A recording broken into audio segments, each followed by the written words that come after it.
இன்னைக்கு 3 உருளைக்கிழங்க நட்டு வச்சு, அதிலிருந்து எத்தனை உருளைக்கிழங்கு ஹார்வெஸ்ட் பண்ணியிருக்கேன், அது எத்தனை கிலோ வருது அப்படின்னு சொல்லிட்டு நான் உங்களுக்கு வந்து டீட்டெயிலாக காட்டுறேன்.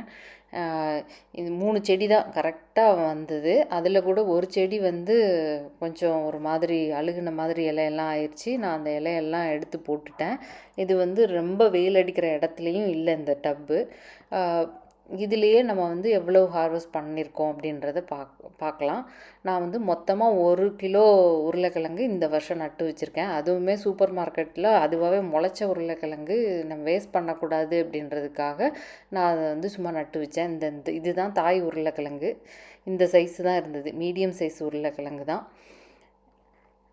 இன்னும் விட்டால் இன்னும் ஒரு 2 வீக்ஸு 3 வீக்ஸ் கழித்து நம்ம ஹார்வெஸ்ட் பண்ணோம்னா இன்னும் கொஞ்சம் பெருசாக இருக்கும் உருளைக்கிழங்கெல்லாம்.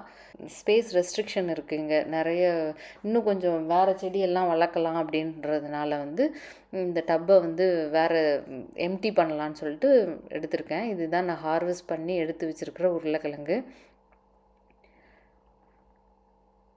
ஓரளவுக்கு நல்லாவே வந்திருக்கு. இதுதான் இருக்கிறதுலையே பெரிய சைஸு.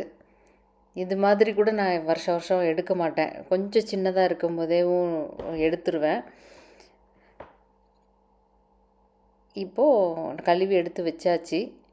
சூப்பர் மார்க்கெட்டில் இங்கே உருளைக்கிழங்குலாம் ரொம்ப சீப்பாக தான் கிடைக்கும். இது வந்து மணி சேவ் பண்ணுறதுக்காகலாம் வளர்க்குறது கிடையாது. பட்டு ஆர்கானிக்காக நம்ம வந்து இங்கே வளர்த்து உடனே ஹார்வெஸ்ட் பண்ணி சாப்பிட்டோம்னா டேஸ்ட் ரொம்ப நல்லாயிருக்கும்.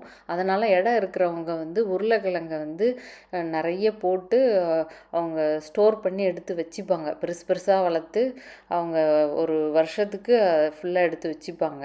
நான் இப்போ வந்து வெயிட் போட்டு காட்டுறேன் எவ்வளோ வந்திருக்குன்னு சொல்லிட்டு. கரெக்டாக 1 கிலோவுக்கு மேலே வந்திருக்கு 3 உருளைக்கிழங்கு இருந்து. நான் 1 கிலோலாம் எதிர்பார்க்கல. பட்டு பரவாயில்ல, 1 கிலோ வந்திருக்கு. இது ஒரு நேரத்துக்கு பண்ணுறதுக்கு கரெக்டாக இருக்கும். Thank you all.